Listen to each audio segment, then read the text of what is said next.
Welcome to Common Unity. I'm Jason Fox. And I'm Dr. Gabriel Lewis. And we are bringing the community together with a common unity. Start it. Into it. Beautiful. All right, welcome back to Common Unity. We've got a bit of a change up today because it's the first time no Gabs here. It's Jason on my own, and there's probably a lot of people that's been waiting for this podcast with my background. It's also our first transport discussion. So this is the first time I've actually met this character, but we've been talking for quite some time through social media and on the phone. So I'd like to introduce Blake Noble to the podcast. G'day, Jason. Great to be here. Thank you very much for putting the invite out. Appreciate it. Yeah, no, I'm excited about this one because I see a lot of the stuff you've been doing online and it's quite aligned with some of the values that I've got. So I'm looking forward to learning more and about each other, and who knows what's going to happen in the future for us. Yep. No, it's I think increasingly I'm not afraid of having an opinion. I think, and I've written about this a few times, that too often we're happy to have a bit of a bitch and a moan to people that we're comfortable talking to. But actually, if we don't project it, as I'd sort of describe it, over the fence and get beyond the comfort of where we are comfortable, Sure, nothing's going to change. Yeah, that's right. You can talk about someone behind their back, but if you don't say it to their face, they won't actually change themselves, will they? If they're doing something wrong, you need to have that hard conversation, look them in the eye.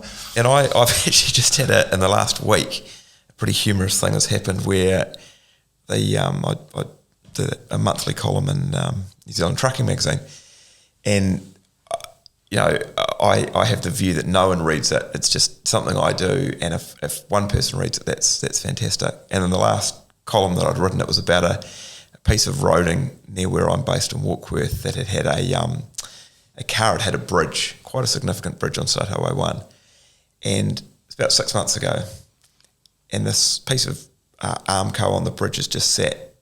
Nothing's been done to it, waiting for another car to hit it and fall off. And I'd written about it in this column. Well, not 48 hours later, a whole lot of cones have appeared on the spot. Not that cones are going to be the solution to it. Yeah. But I drove past and I thought, fantastic, at least one person has read the column this month because some cones have magically appeared. And it's this, the minute you get the feedback, actually it's worth putting it out there. So Look, it's the same with what I've done. So I do a lot of ranting and raving on social media, and a lot of it gets 7 likes or clicks on it, and you go, but then someone rings you that you've never heard of, and they go, hey man, I've really enjoyed those posts you've been doing over the last 6 months, especially this one. You go, wow, I had no idea those eyes were really taking the time to absorb it. So it can't be for your ego. You just got to put the stuff out there, and hopefully it gets picked up. If it touches one person, fantastic. Yeah. Hopefully those road cones come good and the road gets fixed and saves a life. So hopefully. Yeah, hopefully you just haven't created a traffic jam by getting cones there now. That bastard. Yeah. You. So how good. So I don't know how far back you want to go because I don't believe transport was the start, but where do you think, what's relevant to your story, to what you're trying to achieve and move forward? Oh, look, I think I probably will go back a bit in that I was fortunate. I've grown up having parents that were always self-employed in some form, and my earliest recollection is probably of the fact that you get out what you put in. Sure. And whether the times are good or the times are bad, it's you can't hide from it. Mm-hmm. And when you're self-employed, it's not every day is good, but ultimately you're the master of that destiny.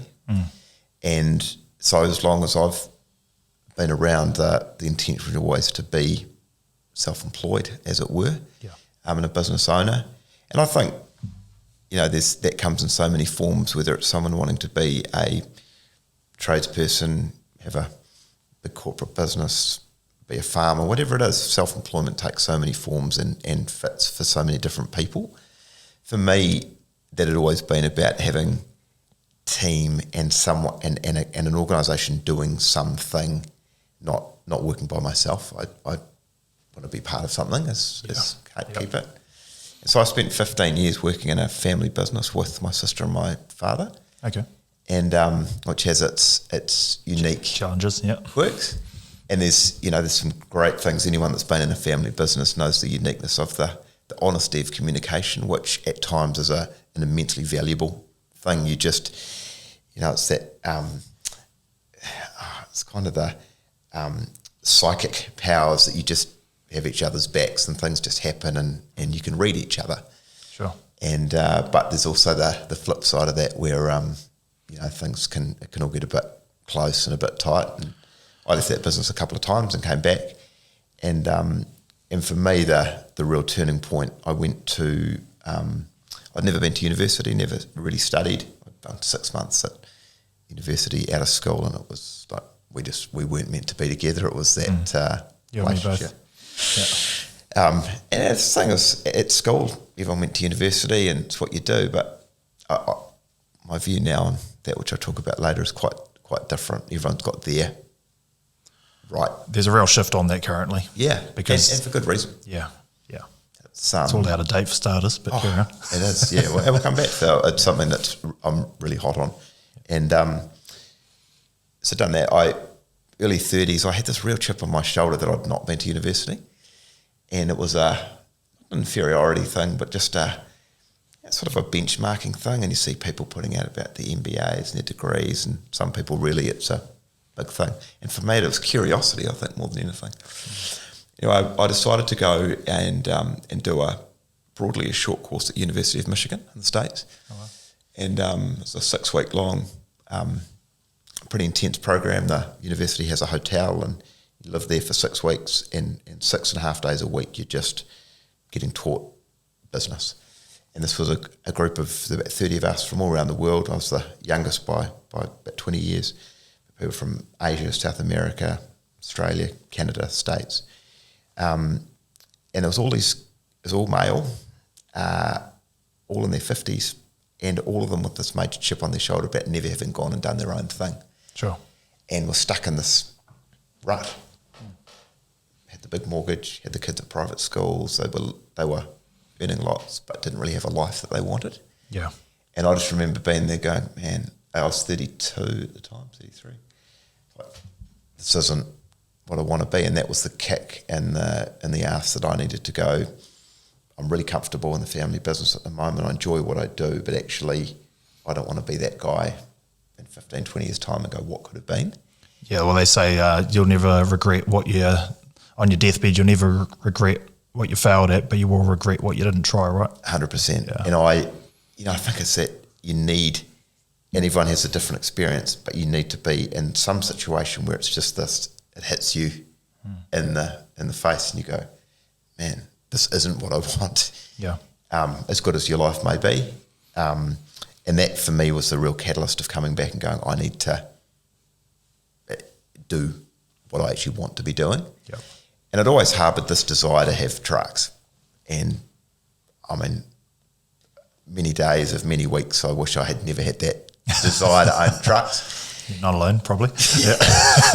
So, I'll set up the support group afterwards for anyone that wants to join that one, because it has its moments. But yeah. I'd always wanted to have trucks. And I'd spent quite a bit of time hanging out with or approaching big operators to try and get insight from them as to why were they in it. So I met the first guy that I met who absolutely sort of, I guess, paved the way for me was a guy, Jim Ramsey, who was I love Jim. Yeah. Real good. Yeah. Just good. He's a roast, guy you can have a beer with and sit in the boardroom. He's just good. Yeah, he's real. He is real. I've talked about it on the podcast where when I was selling Freightliners, me and Chris Mackey went down there. Hard man to get in a meeting, decided to go to Portofino, brought his own wine from his private collection. Yep. This is a guy with 600 trucks on the road, a publicly listed company, taking his time out of the day. And that just shows how real he was. He had no intentions of buying a Freightliner, but he was happy to give us that time. And, he always gave me the time. He's a great guy. No, great sort. So he was someone I was in this family business previously, which was in the medical devices, so completely out of the blue. I'd approached him. He spent half a day with me and we had a really good conversation. I got some insight as to what transport really looked like. And obviously at a big scale, you've just talked about, the fleet size and the numbers of what they were doing were in a different different league to most. Yep. But the thing that actually really resonated with me, with him at the time, they'd just taken the Shell contract off Linfox at the time, so an Australian company that had come in here, and a New Zealand company had given it to them, and I was like, man, I love this. These guys are underdog broadly, and they've actually gone and done something pretty cool. And off the back of that, I then met a few other significant operators and some smaller operators and just different people, and it's like, man, I like the cut of everyone's jib. Like, you just use the word real, and I think that's it. Everyone was doing something tangible, and everyone spoke with such excitement about what they did. Yeah. It wasn't I'm an accountant, and I sort of do numbers for people.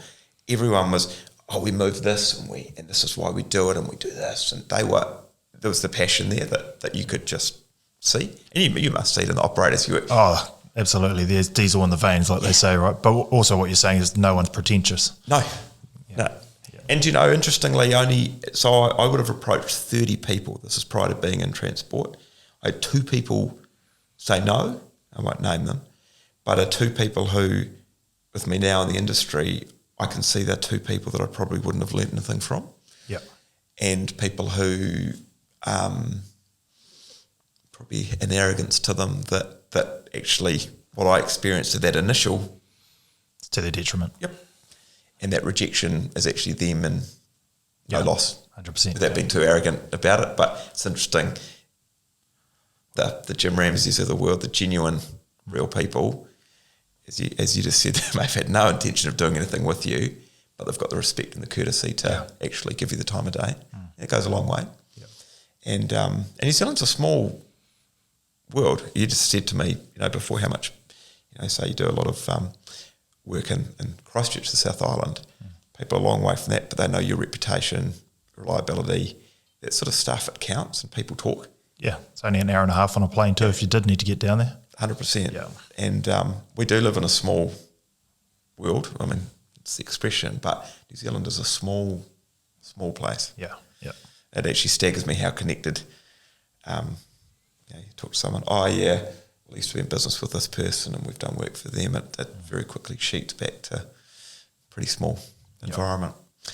Yep. So I came back from Michigan and started scouring Trade Me and business brokers. And I remember at the time, internet forums were still quite a big thing. So this is I think Facebook was probably, so this is now like 10 years ago. So Facebook was there, but it wasn't what it is today. And LinkedIn wasn't what it is today. And there was a forum which was it NZ Trucking or a Global Trucking? Not X-Trucking? X-Trucking, there you go. X-Trucking, had all the pages on it, and they do a truck of the month. Yep. It was a great page. It was awesome. Yeah. And I used to love that, but it was obviously it wasn't the instantaneous volume that something like Facebook's now got, where every day there's just mountains of content.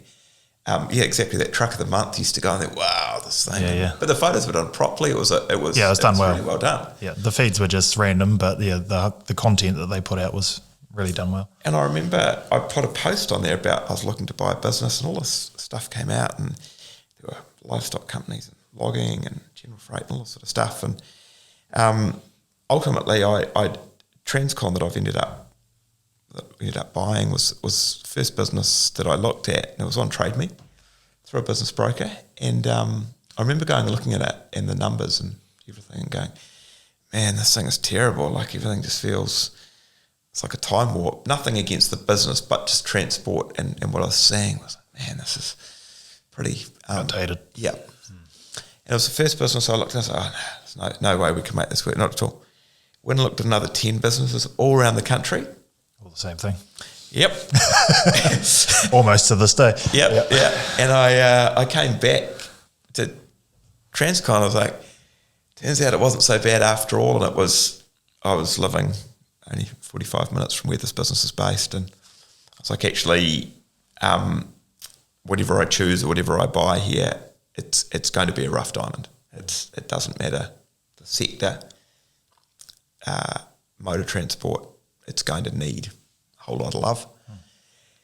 And it was an area that I knew geographically, and an area just north of Auckland that had some good organic population growth, not unlike a lot of satellite areas, whether it's Rangiora is to Christchurch, Kapiti Coast is to Wellington. It's like that next sort of evolution, or, Tauranga in every direction, Hamilton in every direction. It's just that next stage of growth, and that's Warkworth where we've got Transcon. And so I bought it 2015, and I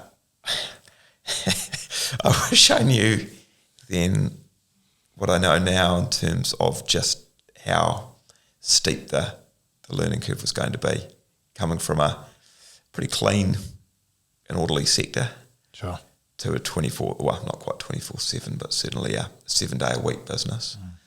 I would liken it to buying a house, moving into the house, but the tenants or the previous owners still living there and walking past you, and you'd like go to the toilet, like, who are you and what are you doing? For that first, I reckon, few months, you're trying to quickly come to grips with not just your own team, but customers, and like people would turn up in a depot, someone would just walk in and start doing something. Who are you? And be the person that came in to, I don't know, change something in the change the hand towels or something in the bathroom. Sort of stuff. You're working out those details, and that this machine that keeps going, that you need to keep going, was sort of it. It was operating without you, but yeah. And you're quickly trying to work out where you can fit in. Yeah. I lasted 2 weeks with the previous owner. He and I, no disrespect to him, but probably had different approaches to leadership, customer interaction, and just, he and his wife had done a significant and fantastic job building the business over 45 years. But I think the sort of time was up, and so it was a baptism. Look, I've had the conversation with a lot of older operators, and they're very much stuck in their ways, right? Oh, this business doesn't work if I'm not here. If I'm not here, that guy wouldn't wash the truck. Yep. That's kind of what systems and procedures are for. Yep. And KPIs. Yeah, but that's not something that's generally in transport. And unfortunately, look, you got to get bums in seats, and bums in seats come from a sun visor sometimes, or some extra lights down the side of the cab. Yep. Guys will move for a shinier truck rather than pay. 100%. But yeah, if you can, it's not a business till it works without you, is it? No. And that's been so we're now 7.5, almost 8 years into the journey, and it was interesting. Some I never forget. I was very fortunate. I had guy Scott O'Donnell, who he's now director of, but had been CEO of H.W. Richardson Group, and he was someone again that I'd approached, and he'd spent quite a bit of time with me prior to me being in transport, and he'd said, whether you've got all the money in the world or no money, he said it's going to take you 5 years to turn this business around. It doesn't matter what the transport business is; it will take you 5 years. I'm really going to work hard, and we're going to do this. Well, I'm 7.5 years in now, and I'd say we're getting close to where we'd like it to be. Yep. But nothing happens quickly. It is just not pinning that on anyone. It just, things take time. It's taken me longer than I anticipated to get a view of what our sweet spot is. Yep. What we're the best at, what we can really be good at, and where the customers and the sort of community is that we can best service. And I think I look at what we inherit in terms of customers, and I'm interested in your views on this, because you find your customer group, is it's very easy to keep saying yes to customers, and there's those ones that come along at the start, and they're like, and you know that they're not quite the right fit, but like, might lead to something, or I'm sort of doing a favour, or in the minute, and actually yesterday I had a prime example, an opportunity call, quite lucrative, but it's just it's not that perfect fit for us. Yep. And I hate saying no, because I like revenue. It'll be to your detriment. Yep. But I know that for the team and for us, it's not going to fire. And it's, people go, what do you mean you're saying no? Like, this is, we spend $10,000 a month, or we spend whatever we spend. It's like, I get that. But actually the pain is not worth it. We want to be good at what we can do. How do you make sure that you're working for the right? Well, I call that the profit to pain ratio, Yep. which is essentially the 80-20 rule, right? Yep. So 20% of your customers will be 80% of your headaches, Yep. and 20% of your customers will also be 80% of your profits. Yep. And the interesting, I heard it because I do a bit of business coaching and stuff with Robin, who's in the office next door there, and we were talking about it, and they said, what do you think happens when you got those 20% of your customers that are a headache to your business? When you pass them, when you say, sorry mate, I don't want to work for you, you actually make more time because they take up 80% of your time, more time for all your other clients so you can start servicing them better. But that client also has to leave you. So where does he go? Often to your opposition. Yep. So it's like sending them a hand grenade. And now they're getting bogged down with that person. And he's also going to be the person who doesn't pay you on the 20th and complains every time. There's always an issue. So that when I started out, 100%, you take every single deal that comes across your table because you've got to put food on the table. And I had some really interesting first couple of years in business. Some really hard people, I still today get the odd person will ring you at 1 a.m. in the morning. Go, hey man, I understand your truck's just broken down. No banks are open till 9 o'clock. I can't do anything about it. You should probably be ringing the service agent and get it moving, not me. Fortunately, I'd put my phone on mute so I don't have to take those calls, but they try you. Yeah. And it's just the wrong energy, right? Yep. You've got to if whatever your mission is in your business or your goals you're trying to get to, if you go on a different track, you're not going to reach them. You're not going to get to them ultimately. It's interesting once and I say it's taken us longer than we planned to really ring fence or identify that sweet spot. But, once you are clear on that, and within our team, we certainly the operational team, we have a clear, 3 or 4 criteria for what a new customer looks like. Mm-hmm. And the team probably take a few inquiries a week, someone emailing, calling, whatever it might be. To now empower them to say, actually, thanks, but no thanks, that's a really powerful thing, as opposed to them go, are we allowed to say no to customers? Like, absolutely. If they're not going to work for us, then we don't want to work for them. And I don't say that arrogantly. We want to give them the best experience. And interestingly, really opportune, we do every 6 months, we do a Net Promoter Score survey. So a 3-question survey that goes out to about 150 customers that we work with. And I'm not sure if you're familiar with Net Promoter, but essentially customer gives you a score on a scale of 1 to 10. Sure. What they give you, set follow-up question, why have they given you that score? And then third question, what is the one thing we could do to improve that score? And we just went live yesterday with our 6-monthly NPS. And we are all the ones we've done, we are in the upper segment of where we could be, not just for transport, but in general. We're a high service business. And what I use this for is looking at that ideal customer for us. If they're not giving us a 10, I want to know why. And I'm interested in the sort of surrounds and what people are giving. There's always going to be some outliers that have had a bad experience. Either their perception of what we should have done differs from what they've got. Sure. I'm sure you have that experience. But for me, what's interesting is this first 24 hours, if I look at the results and what's come through, the people that are giving us slightly lower ratings, so say a 7 or an 8, they're people that actually don't have that much to do with us, and they don't know how good we can be. Yeah. They come to us we solve a little problem for them, so they only touch a portion of it.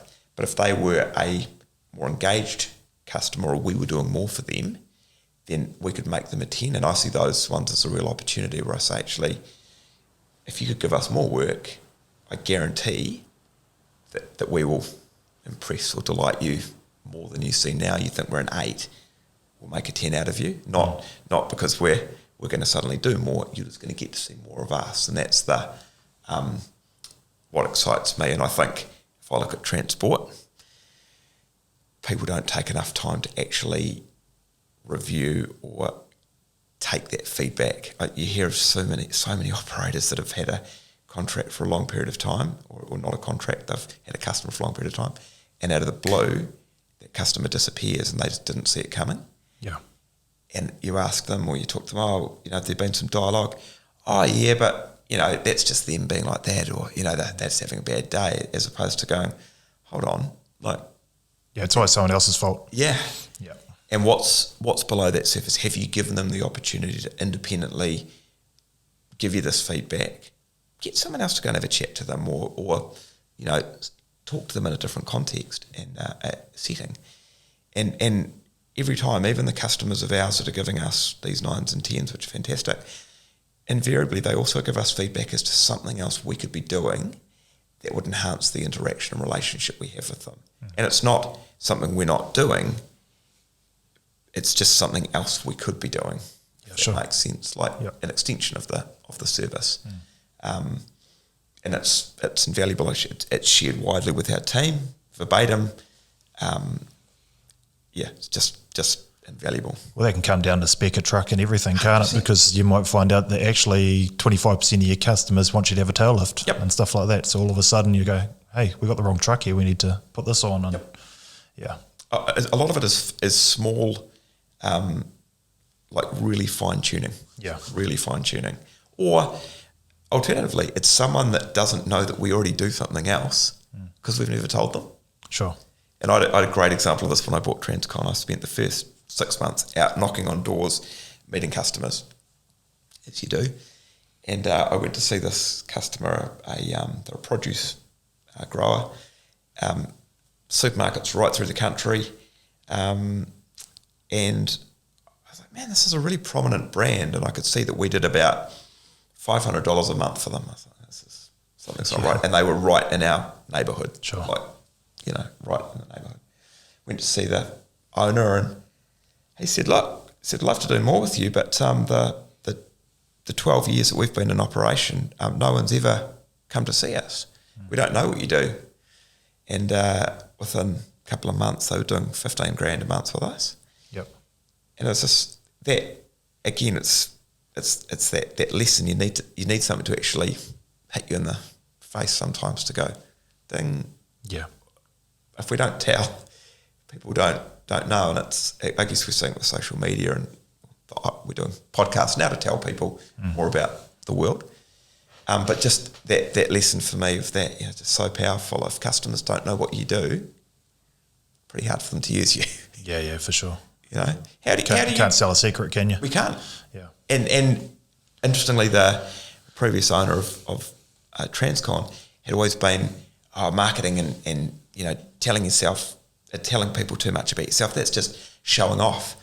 Like, man, if people don't know you're out there, they're not going to find you. It was interesting, and this is probably a generational thing. They were a company that spent a lot of money on radio advertising, a significant amount of money actually. And it's not cheap. I looked at that and I was like, I can't imagine that there are that many of the customers that we want that are listening to a radio and going, hey, I just heard that transport company on the radio. And I've just been wondering about financing a truck or buying a transport business. I heard that Jason advertising on the radio. I've done it, but waste of money. You're relying so much on luck of the right person at the right time. Yeah. And it was... and there's no funnel, there's no sales funnel to it, right? Someone listens, you can't measure it, whereas you got a Facebook ad, they click on it, you know exactly where that lead's come from. At the end of the month, it gives you the result. It costs you 82 cents or $2 or whatever it is for that lead. Then you go, this is working, I'll spend more on it or I'll spend less or I'll adapt it. There's no measurability to newspaper ads. In a lot of ways, trucking magazines, sorry guys. All that stuff, it's very hard to measure. Yep. But social media gives you statistics as soon as you click the button. So, and it hangs around. That's the thing that I see with whether it's LinkedIn and Facebook is actually that content you can republish it. You can it amazes me we've got a Facebook page. We've got 800 followers with no real effort's gone, and it's just building a little bit of a community of enthusiasts, I guess. And what's interesting is how often we get people going back and liking stuff, the content that's 18 months or 2 years old, Yeah. Because someone's just found our page and then they've gone through every post we've ever made, like. Magazine, yeah, it hangs around, but people aren't reading 3-year-old magazines. Radio's gone. It's interesting how that it's a timeline of your business, right? Yeah, it is. And that's the thing, even with social media and all that stuff. Why do you post so much? Well, we don't print anything these days. You go, oh man, you should have seen this a year ago, and you start scrolling, don't you? Just wait, I'm almost there. I'm going to get to it. Hey, you finish your conversation. I'll be there soon. But that's reality. That's the lives we live now. Yep.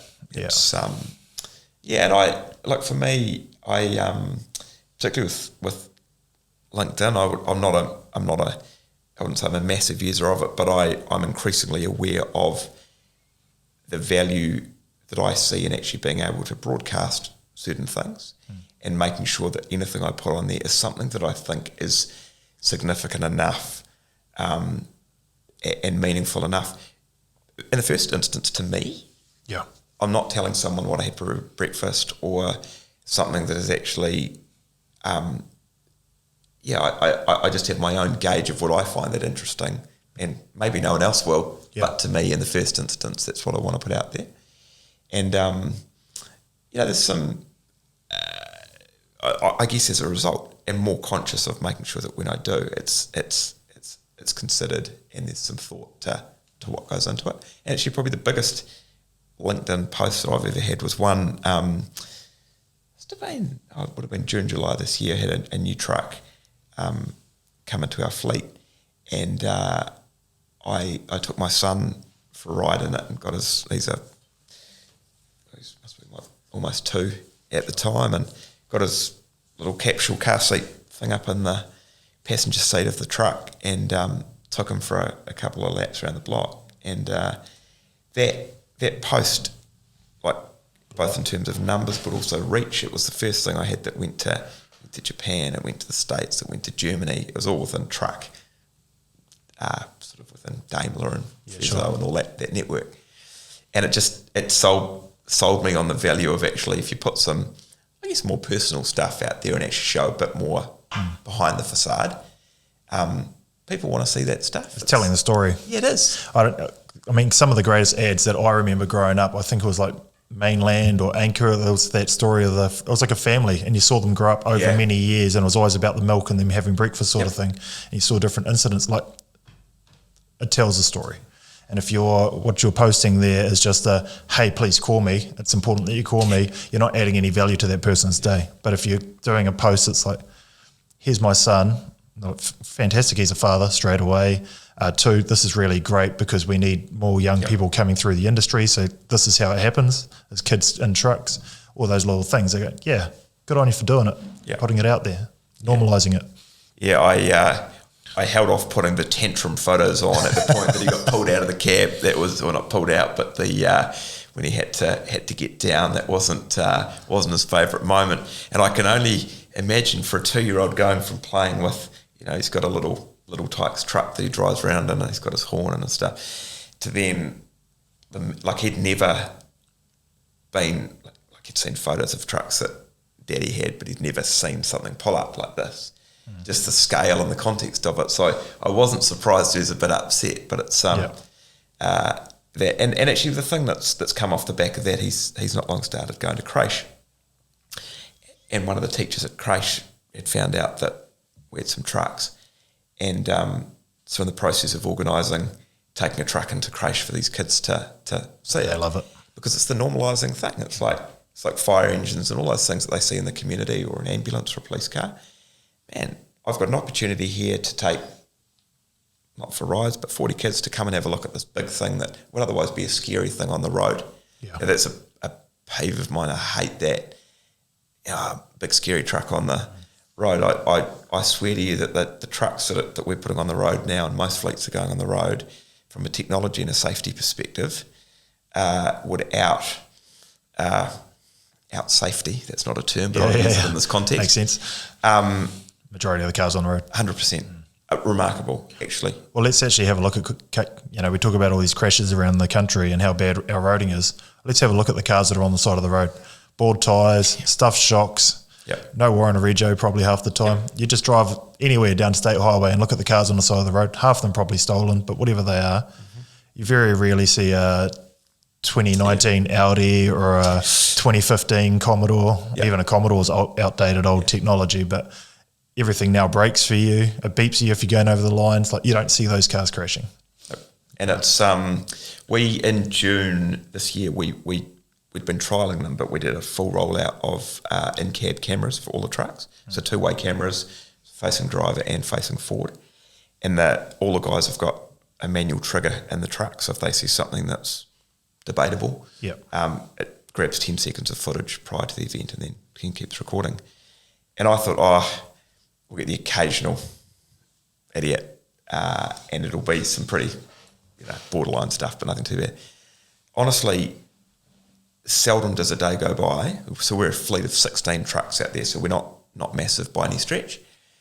What the guys are capturing is if it's any indictment on the calibre of driving on the roads, it is a pretty sad reflection of people's competence. No, you're right, because when I was selling trucks, I'd do 65,000 Ks a year, and I reckon I'd have 3 near head-ons a year. Yep. Some really bad stuff. It's just cross double yellows, all the rest of it, and you just go. We had and two more bit on it.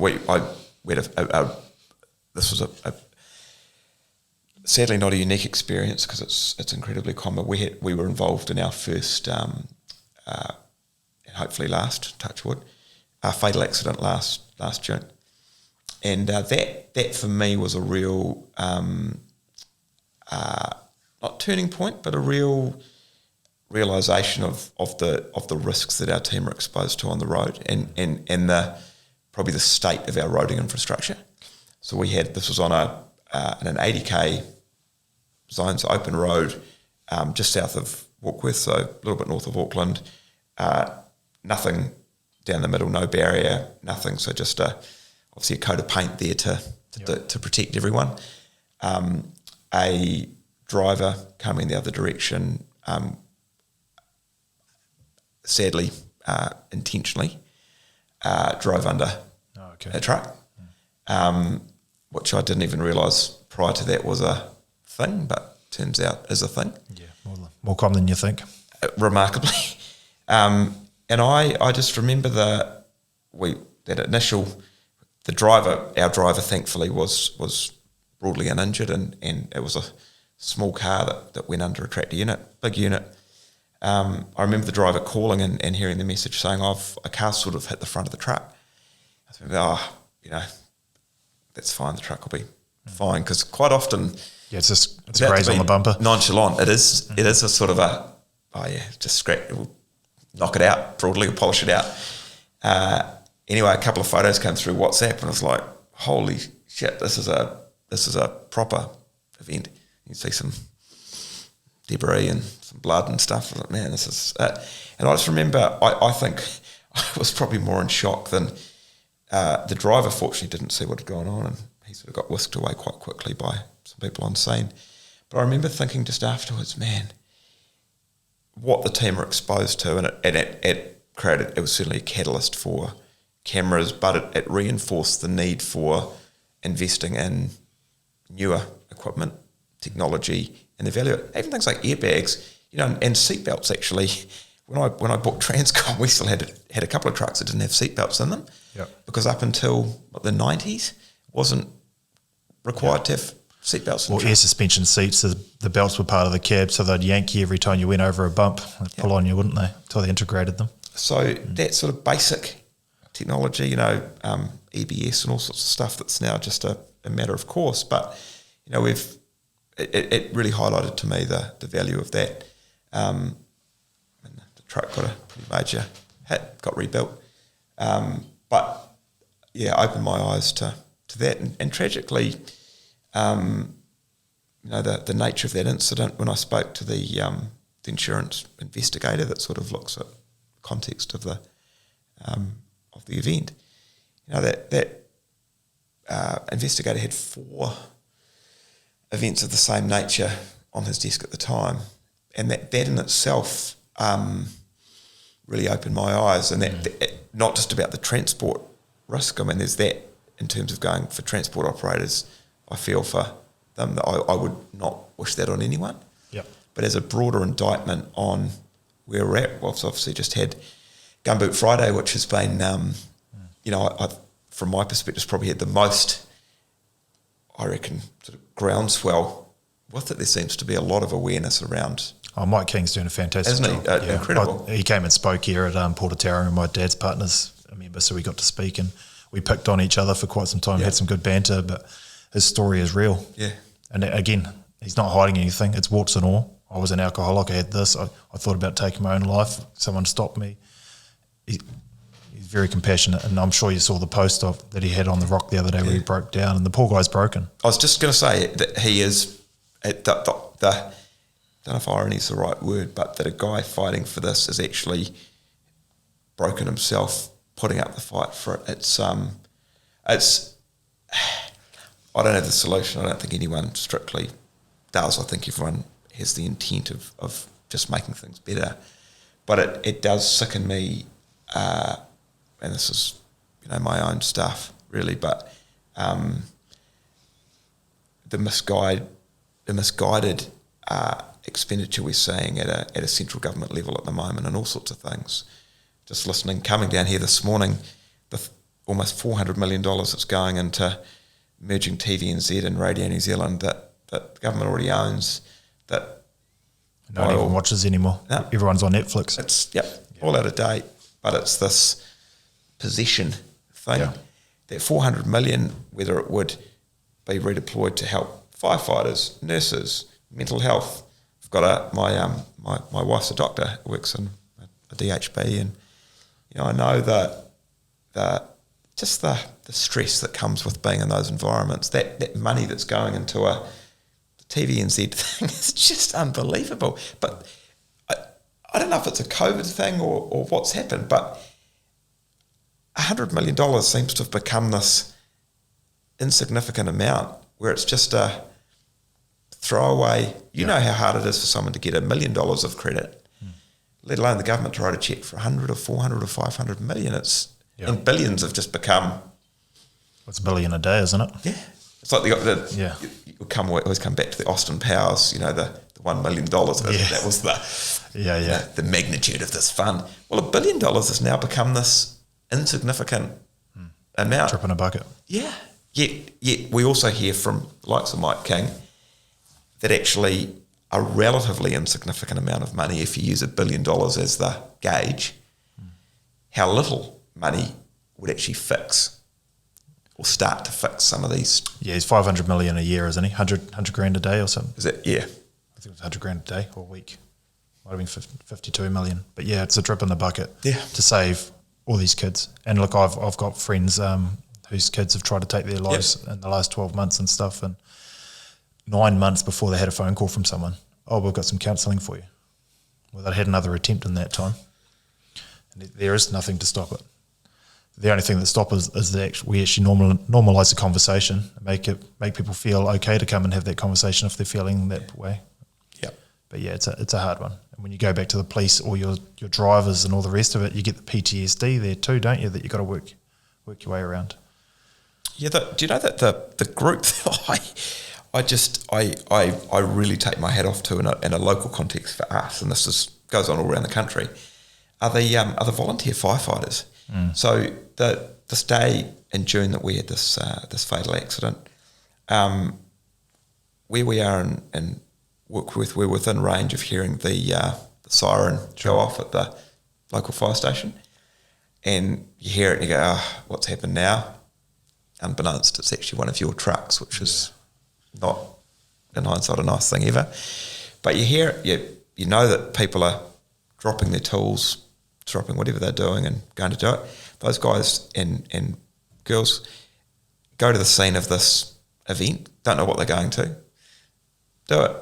And then they go back to work, go back to doing someone's accounts, go back to working on someone's tractor, go back to doing whatever they're doing, working at the bank. It's like... All for the love, yeah. How do you do that? Like, mentally, how do you do that? And physically, like, it is just a remarkable thing. And it's just a group that I'm just in absolute awe We've got two volunteer firefighters in one of our teams now, and just the time and the commitment that those people are putting in terms of their training and what they sacrifice or commit to is huge. And I know that's one group of many. There's volunteer ambulance and surf life saving and all sorts of groups doing that thing. I'm just one you're closely aligned to. Yeah, and I'm so thankful for what people give on that front. And so many of our communities are served in that way. Oh, a lot, yeah. More than I think we realise, because when they turn up, they're professional in every sense. They just happen to also have a job. Yeah, our nephew's one, so he lives in Opanoni. Yep. So there's not much up there, so everything's pretty much volunteer, right? And his mother was with us 2-3 weeks ago, and she's got notifications because he lives with her every time they get call out, so that someone knows where he's gone, right? It was going off sometimes twice a day. Yeah.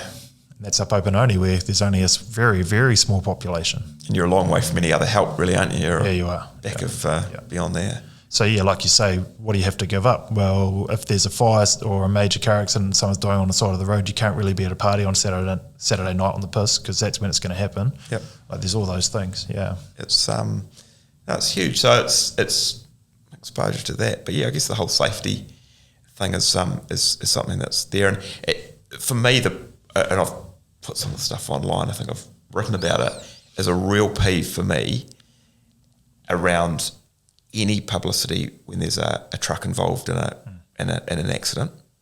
An accident is actually a word that I don't like anyway, but truck involved in a event, that we still have this default belief that the truck is the one that's the contributor to it. And I just, knowing, and that's, sometimes it is truck at fault, hands down, but that default view that the big scary truck is the one that's caused it is something that really grates me.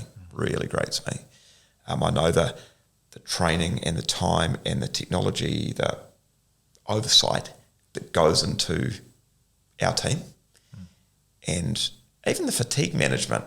So, I look at other industries. So ours is obviously heavily regulated in terms of a truck driver can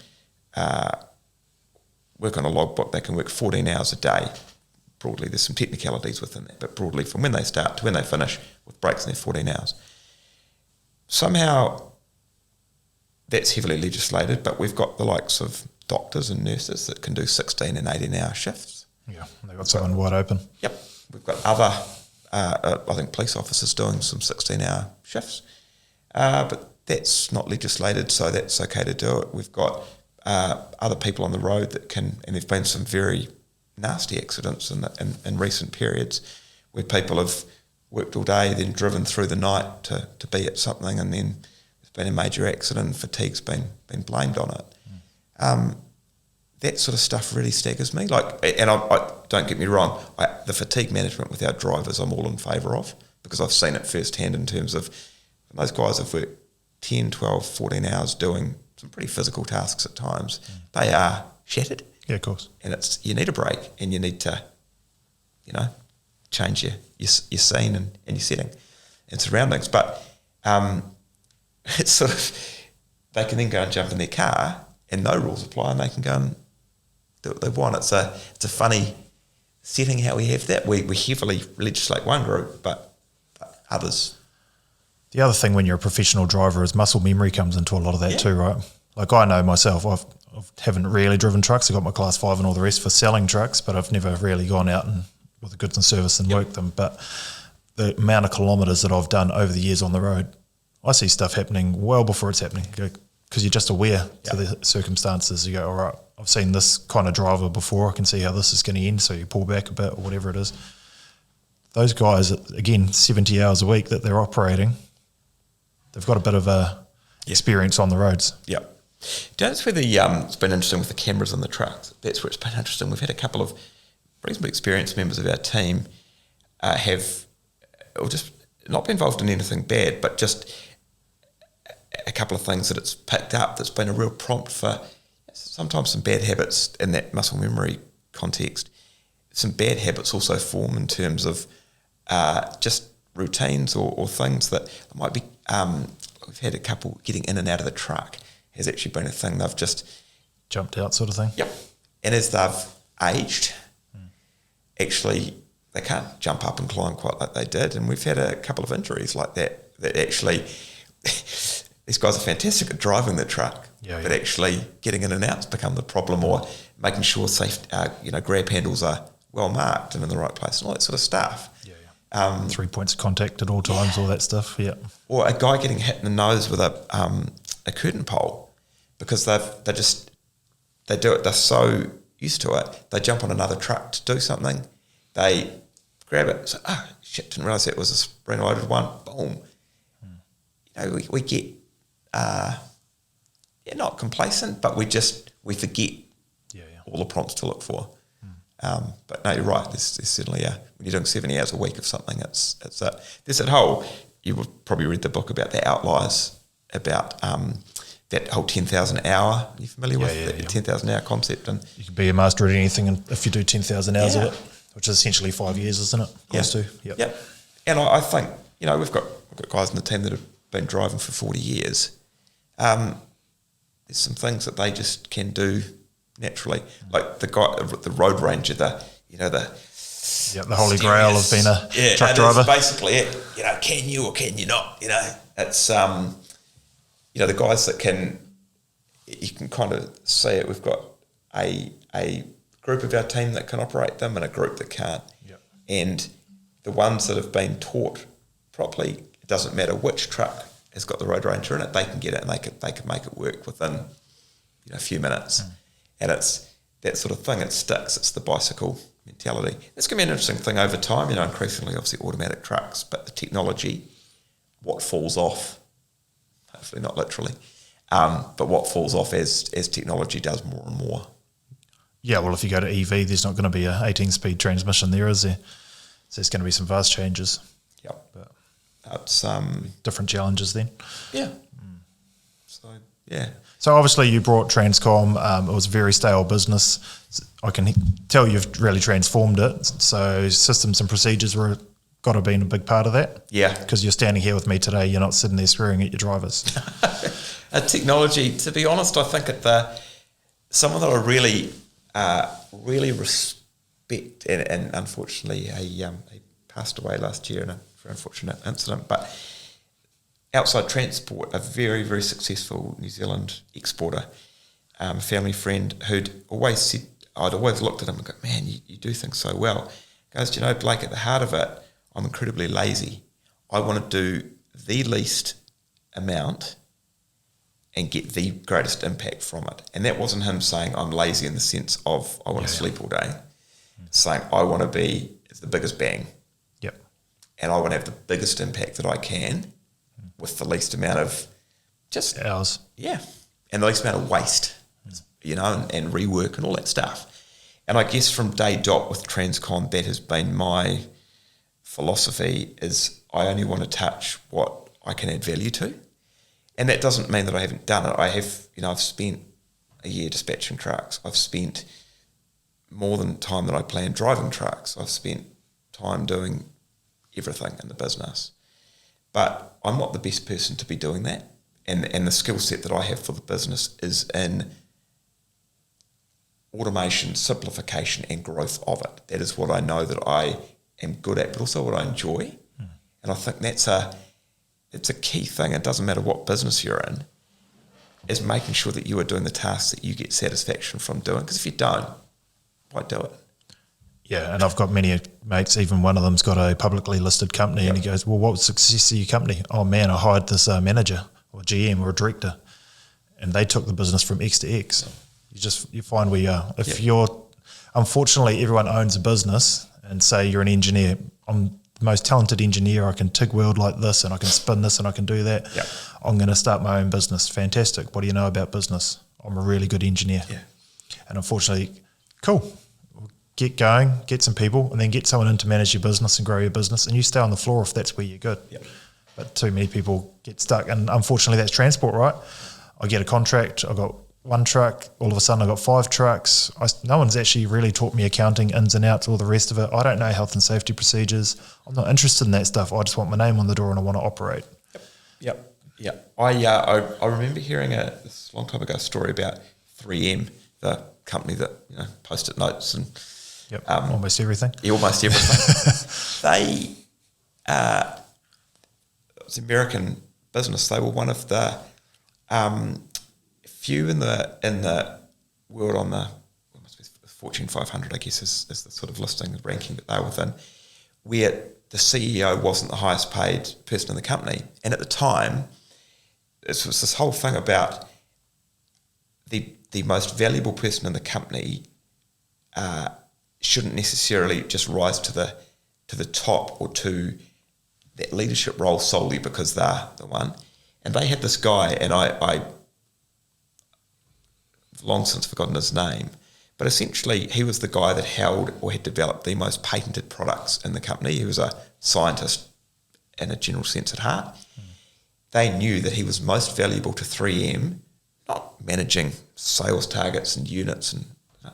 He was most valuable to 3M developing products, creating that product pipe and doing that. And so he was earning more than the CEO. There was no contention there. It was, this is where you are best in this business.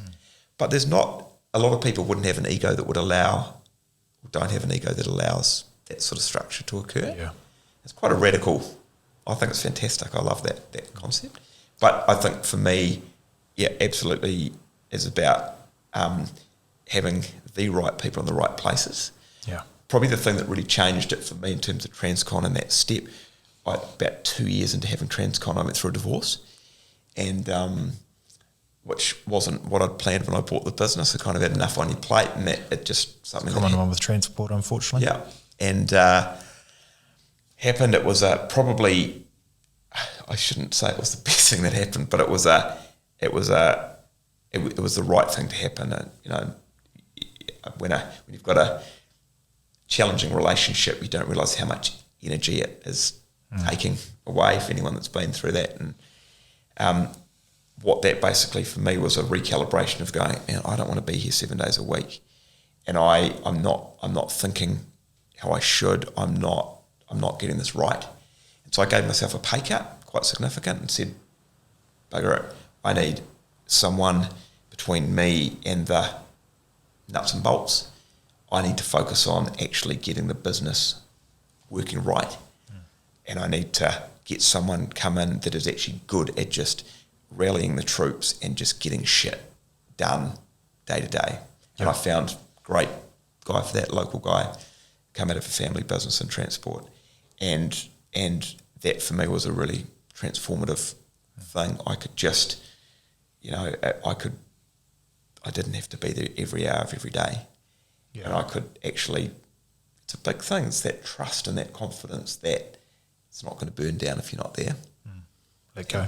Yeah. Someone does care about the customers as much, or probably not as much, but almost as much as you do. And things will happen.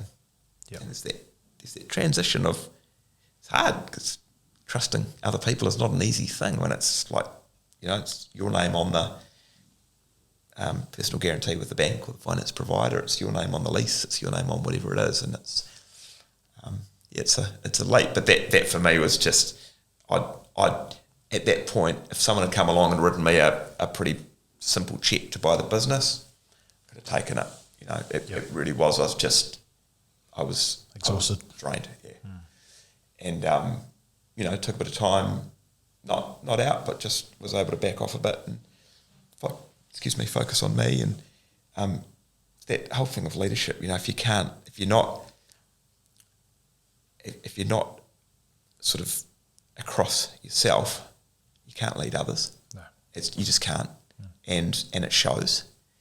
And I was pretty honest with the team at the time in terms of what was going on for me. And I think again, some people try to mask and hide it and try and put on a brave face. It's like people want you to be authentic and be yourself and just front it.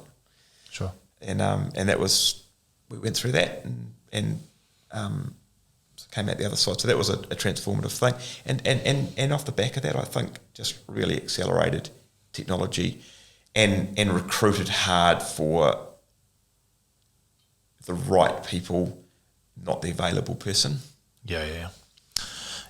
Too many people hire fast and fire slow. You got to hire slow and fire fast. Yeah. And it's hard in this market. It really is. It's hard to do that. But conversely, it means that when someone comes along or catches your eye, they probably are the right fit. We've just had a driver come in, guy in his 60s, never driven trucks before for a job, probably similar to you. He's got his licenses because of his job, not because he was a driver. Sure. Always wanted to drive trucks. Doesn't, he's in a financial position that he's happy to work in a slightly more flexible way. We weren't looking for a driver. Yeah. But the guy came in, he approached me out of the blue, so I'm like, boom, he's got initiative, love that for a start. Anyone that walks in off the street, got some balls. yeah, I like that attitude straight up. You've already won, you're halfway there for me. And then met him, decent person, good attitude, just wants to work. And I'm like, oh, so you want to work, this is another good start, which seems to be a... rarity. Yeah.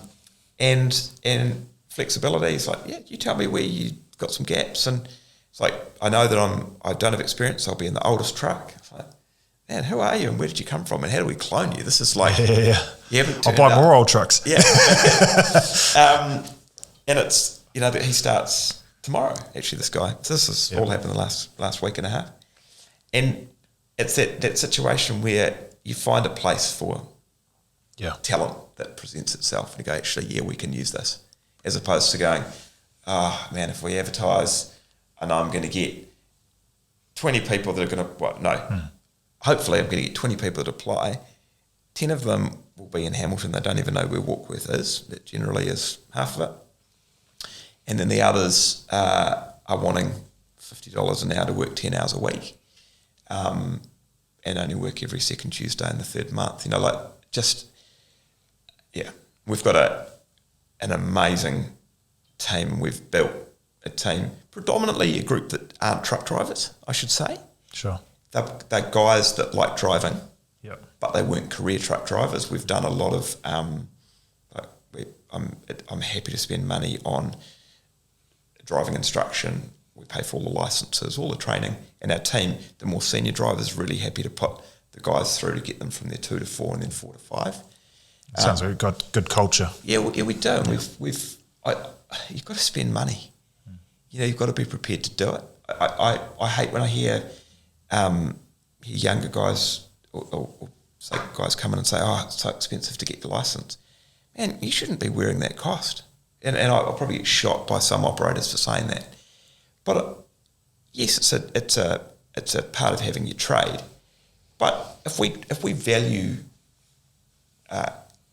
putting these people and these team members into our trucks that are $2, $3, $4, $5, $600,000 trucks, man, the least we can do is spend a couple of grand on training them so that they're actually looking after your gear. Yeah.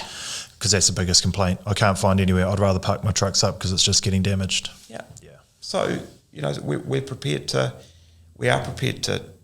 train them, and we're fortunate. We're a fleet that has got class 2, 4 and 5. I know a lot of fleets, say logging. Yeah, class 5 only. Yep. And I get that. But I look at what some, actually like Tauranga, it's been a great spot with, and apologies in advance because I always say this wrong. I struggle to say it. Toyo Homai. Toyo Homai. Yeah, something. Polytech. Yep. I think broadly they were like the first polytech in the country that put together driving cadetships that actually took people in that wanted to drive, but they linked them with employers. So I know through Greg and the team at Transliquid, there you go, a team that were really only class 5, but they were prepared to work in with other companies that were prepared to do the class 2 and 4, but they all sort of collaborated that sort of stuff is just awesome. And there's Road to Success now, which we've got a driver on and about to do a second driver. But I actually, if I'm honest, I like the idea of that Road to Success, but which is a coordinated cadetship program. But I actually think it's on the individual operator. It's not that hard to like we did a campaign. We're fortunate enough to get some attention from Stuff, like, stuff.co.nz. They ran a newspaper article on the cadetship we were doing of paying people to learn to drive. They thought it was novel. Sure. It's like Back to the Future. And then we ended up on national radio. We got a whole lot of other online publicity. And it was awesome for the industry. I had people from all around the country calling up. It wasn't young, well, I need to be careful what I say young. It wasn't people in their teens and in their 20s. It was people in their 40s and 50s and 60s, exactly like this guy I talked about that we've just recruited. They'd always harboured a desire to drive, but didn't actually know how to become a truck driver. Like, where do you go to become a truck driver? Where do you go to become a finance broker? Where do you go to become a real estate agent? Like, you don't. Where do you go to? Like, you kind of need to know someone on the inside to do it. And trucking's historically been a real family. Like, we're talking about log trucks before. Dad was known a driver in the pan pack days of New Zealand Forest Products, and so logging is what we've known, and we've got log trucks. We're a logging contractor. You kind of need to know someone on the inside. You look at like ports; those are second, third, fourth generation stevedores and all that sort of stuff, because that's what families do. Yep. So what it opened my eyes to was that we need to open that door to people to say, this is how you become a truck driver. We'll pay you to do it. All I need you to do is turn up, good attitude, and not be a dick. Pretty much. It's a good way to dick, but it's not actually that easy, because you get the people come along that are going to take the piss. You almost had an advantage bringing people on, because you're teaching them your values and your way of doing things straight away. You don't have to teach the old dog new tricks. You know, say, hey man, I know you've done it this way forever, but we do it in our company for this way for these reasons. Nah, I'm not doing it that way. You don't have to meet that. Just go, cool, this is the way this gets done. Okay, boss, thank you. Yeah. And you know, the really pleasing thing with my Transcon hat on, now you talked about culture before, is that we've now got a culture within our team that if someone isn't performing or is taking the piss, they sort of get spat out by the machine.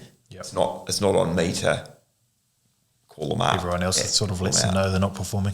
And genuinely, probably the last couple of people that have been freed up to industry from us have it's the team that have made it pretty clear that, mate, you don't fit in, you're not how we work, you don't align with our values. Yep. And it's also a really powerful thing for the team when they see that occur, because it says to them, actually, we're doing things, I'll say right, but there's something good happening here, and we're not going to tolerate those that are taking the piss. Do you physically have a vision for the business and values and everything in place that your staff are aware of? Yeah, I do. Not probably as publicly as some. Like, you don't walk into our business and there's not a sign on the wall that says this is our value and our vision. What I do, which is a little bit more hands-on, I do a 15-minute video to the team every week. Yep. So we've got all the drivers have got tablets and they've got WhatsApp on them, and so I every weekend, it might be early on Saturday morning, late on Sunday night, just working around family time, I do a 10 to 15 minute recap on how the week's gone, what we've really nailed, what's coming up, and also tell them a bit about what's going on behind the scenes. So I tell them what I've been doing in terms of any potential new customers, new team members, any existing customer activity, and celebrate the successes, and also draw to attention anything that hasn't gone right, or that actually we're just getting a bit sloppy on this. And that's, in terms of things I've done, I reckon probably one of the most valuable things I've done. The team of, like, it's great. During the week, I'll see a team member and they go, oh, hey, thanks for telling me about this. I meant to tell you about this. And it sort of, in a roundabout way, creates a... It makes a family. Yeah. We've all worked for someone that, walks in and doesn't even say hello to you. And you go, why am I slaving away after you all day long? You let them know what's happening in your life and all the rest of it, and that they're appreciated goes a long way. Yeah. And the flip side of that, and I'm going through this transition at the moment, is that I've sort of, I've decided probably 2 years ago, and it was always part of my plan, is that Transcon was to be part of my journey as opposed to my destination. Yeah, sure. And I'd, decided that, and it's never been about me, it's been about what we do as a team, because a transport business is not a person, it's a system, whether you like it or not. It's from the planning and dispatching to the driver to the truck to the people servicing it. It's that whole thing, it needs to run. Operational excellence is what people pay us for. And sort of it always been part of my structure to move forward and move on. And so about 2 years ago, I embarked on bringing another shareholder into the business, which is an operations manager within the business, and going through the process of that and empowering someone else to have a stake. Take the lead. Yep. And we're now 18 months through that, and that's going well. But that transition for me has proven more difficult than I thought, for exactly what you just talked about. I've never been there every hour of not for a long time. If I've been there every hour of every day, I live a little way from the business, and so I'm out with customers and doing other things. But increasingly at the moment, I feel a lot of guilt when I know the team are really pumping out the work. I may be working on other things for the business, but I'm not physically there and visible. Yep. And that's one thing for me. This video is a way of me reinforcing what else is going on, so the team know that I'm not sitting at the beach drinking margaritas. There's a it's kind of a justification of what you're actually doing for your own peace of mind. You say I shouldn't need that, but I think it's important. I hate that mentality. You say it in certain business owners where they really are taking the piss. They come in, clearly they're not really across what's going on, and it's sort of a thing. I think it's important to respect and involve and engage the team in what's going on. And I have a lot of dialogue of different WhatsApp groups and text groups with different groups of drivers, and different stories, and just making sure you've got enough of a glimpse of what's going on. But that transition for me at the moment is an interesting thing. Sure. So that's been going on 18 months. So you've been struggling with it for 18 months? No, probably. You're just getting closer and closer now? Getting closer. I think it's become more, as time's gone on, I'm probably more formally, like we've in the last 6 months, we've bolstered our operations team, so we've got more resilience and structure there, so that that team is quite self-sufficient. So if someone's sick or there's leave, we've got much greater depth. Again, technology comes into it. We're doing more automation, more just touch it once, not touch it 3 or 4 times. We're broadly paperless, which is great. Yep. All that sort of stuff has evolved, but it's actually to the point that the value that I can add the most doesn't require me to be doing. If I'm there all week, I would just drive the guys nuts. Like, I'd just be meddling and being annoying. Yeah. Like, why are we doing it that way? Yep. How can we change that? That's not efficient. Yep. Yeah. And actually, someone challenged me on this last month.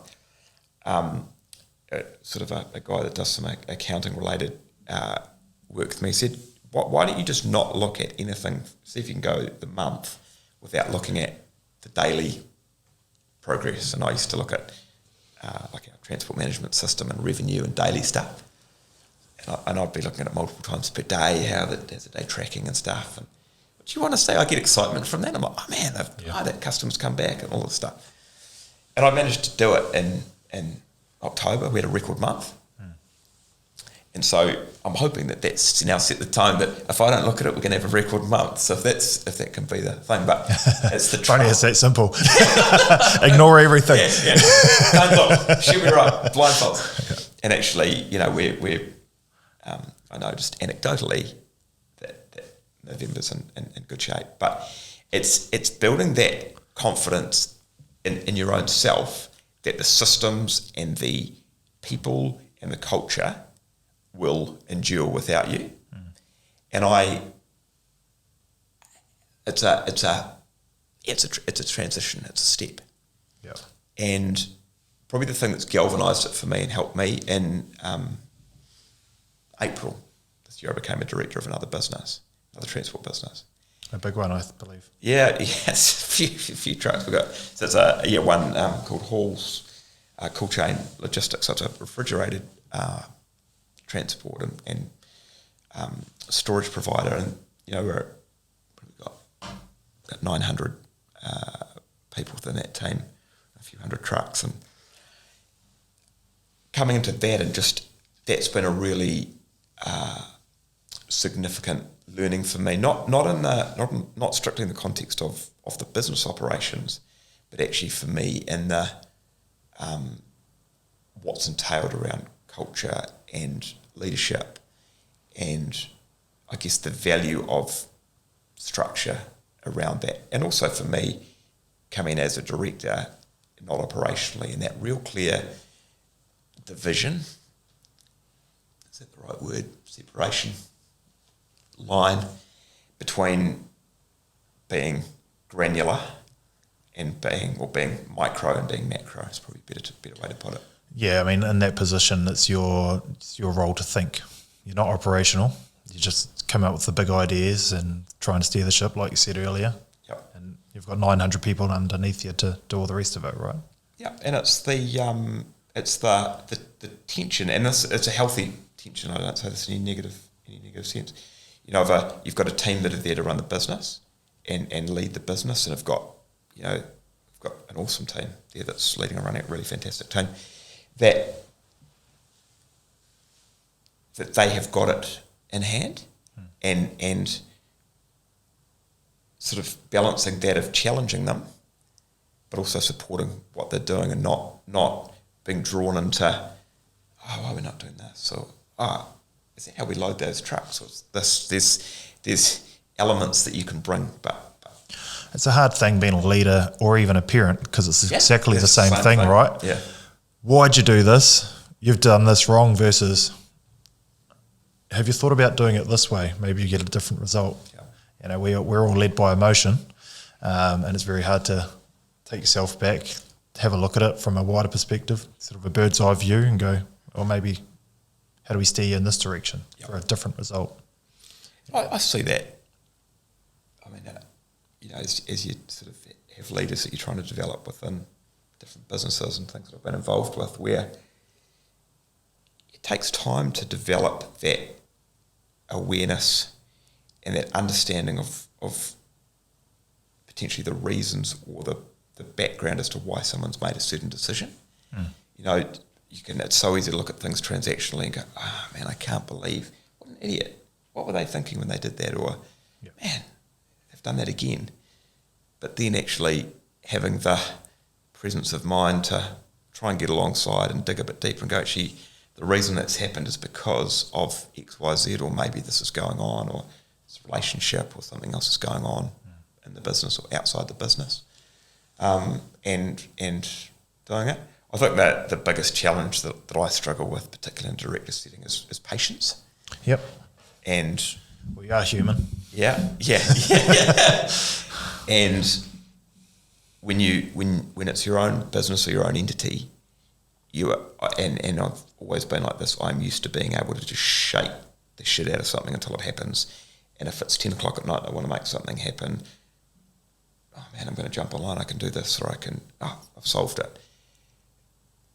There's a patience that needs to come in terms of giving people the opportunity to actually do it their way before you pounce, or before you just before you critique or give feedback. A really good tool that some of my mates have that have large businesses. I've got a few mates with 200 sort of staff and all the rest of it, and it comes back to almost what you're doing with your report out to your customers, is actually have an internal sheet for your staff to say, hey, what could we systematically do better, or what are we doing wrong? Because it's like my mate, I don't know if you've heard James's podcast, Digital Simple, right? And he talks about the fact that yeah, he could probably outsell anyone in a sales team because it's his own business, but he's probably got 30 minutes or 30 seconds of a week to be able to do it. Yeah. How can I be better than someone who's got 40 hours to do that job? 100%. So if someone's doing a certain role for 40 hours and you can empower them and just say, hey, if there's something you believe we can do better and you can bring it to me. Absolutely. You know, And that scaling is hands down, and that's probably a big part of how I've ended up with my next chapter in terms of what I'm broadly just launched. Yep. Delivery, which is I've had Transcon for 7.5 years, and I was just looking for this next thing. I've just had this it's an indescribable thing. I wouldn't say a boredom because that's not the right word, but I've had this urge. I want to do more, and I know what I enjoy doing, and trying to find it.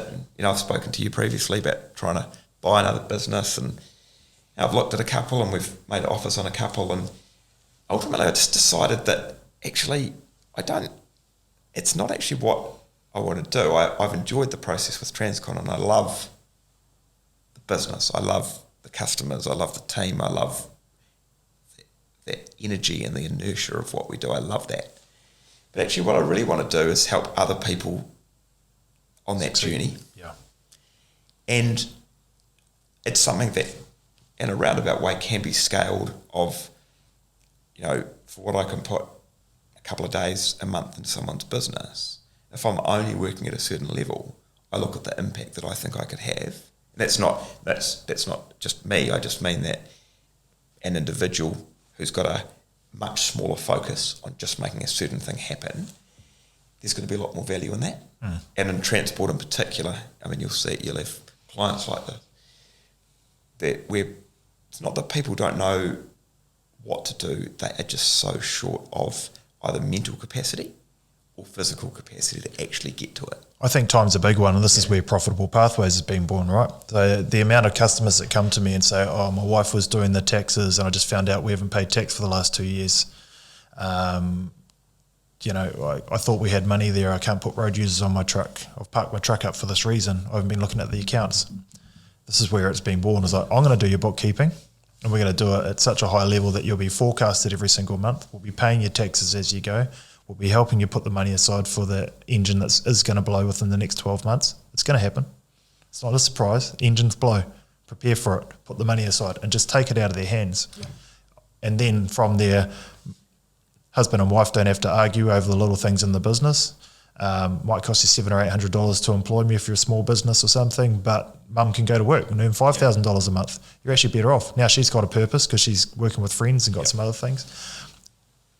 Everyone wants a name on the door, fantastic operators, it's great.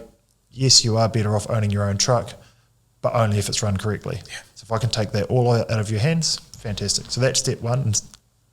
And what you're talking about delivery was in the pipeline of the overall business. So I'm excited about what we might be able to do moving forward, because I'll get clients to here and then they're going to need X to take it to there, and we'll be able to really work in with this. So it excites me. Yeah. And there's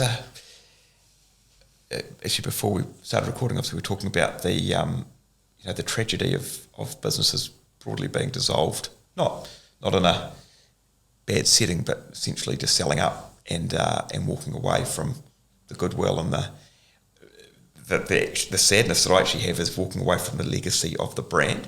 One of the things that I really hate seeing, not just in transport but in general, is I hate seeing brands dying, like good brands. And in transport, we've got some really awesome legacy brands that have been around for, you've got General Carrier for XYZ area that's been General Carrier for 100 years or 80 years. And that business closes and business just disappears. I love that. Well, they're just getting swallowed, right? Yeah. TNL, Jim Ramsey, was Hookers. Yeah. Nelson Transport, started buying all those up. Then it became TNL, and now it's Move. Yeah. Move swallowing everyone. Yeah. Booths are doing on the same move. They brought Timona, now they've brought Summerlands, and unfortunately, there's some big players that are going to own the majority of the trucks, and NZ will already do. Probably top 3-4 operators own majority of the trucks, hands down. But and with my hauls hat on, I can absolutely see why some of that consolidation is taking place. A lot of it at the moment is around securing capacity, and it's like anything, you can't sell to a customer if you haven't got the capacity, and acquiring other fleets is obviously a way of locking that down. And I think that in transport at the moment, and I'm sure it's not just in transport, but it's obviously what I see firsthand, is that the capacity constraint is really changing the customer dynamic at the moment, in that a lot of people, it's very difficult to move provider because it's not that easy to find capacity elsewhere to go. If you're a big business, yeah, which is the business you want. Yeah. Yeah. And it's a little bit, the likes of logs and some things like that are potentially a little bit different in that you're often working for lots of people at a time. But for say someone that's moving a good volume of containers, to go and find someone, I would suspect in Tauranga or Auckland or Hamilton, to move 1,000 or 5,000 containers a year, you'd be on a hiding to nothing, because everyone is already constrained, and the carrier is going to be questioning, why are you moving? Is it that actually your own processes make you a pretty challenging customer, or what is it that's going on? So tables have turned, but the environment is certainly is in an interesting space. But what's your take on rate? Because transport industry is earning the same amount of money it earned in the 80s, but everything else has gone up around it as far as K rates. I just can't, I'm something I am working through personally at the moment, and I know there's a bit of work been done on this previously, but it's never seemed to get anywhere, is how to get an independent benchmark in place that we can use with our customers, that is non-negotiable, that says in the last 12 months, 6 months, quarter, whatever you want to use it, the underlying costs have moved 1%, 2%, 3%. That is a true, like a CPI gets used and inflation gets used. Inflation's a bit, it's rubbish, wonky for so many reasons. But landing on that is what I'm trying to do at the moment personally, because I'm sick of it being a contentious thing. We're like, how can you say that your costs have gone up 3% or 5%? Main freight, just to use them as an argument, say they've only given us a 2% rate increase, or Toll have given us a 5%, or whoever. We're our own different structures, but if I can use something independent, I think, and you get into this whole thing because it becomes price fixing, and that's a dangerous element as well. But the industry needs to get some these structure. Industry standards, yeah. It does, and there's a Grant Thornton Index, which you'll be familiar with, that gets used. But, some of that is hard. It's lagging. So you're only ever recovering what's already been incurred. It's always 6 months behind as well. So that's not ideal either. Yeah. And we just, if I look in the last year, if I'm realistic, across the board, and if I take fuel out of it, because fuel, a lot of us obviously running fuel adjustment, which is lumpy at best, and there's been some pretty major exploitation on that front, which does not do anyone any good. Sure. And I think a lot of companies, it's highlighted that they're not charging enough in the base rate, and then they're just completely jacking up the FAF, which is, then everyone gets more scrutiny on that than should be.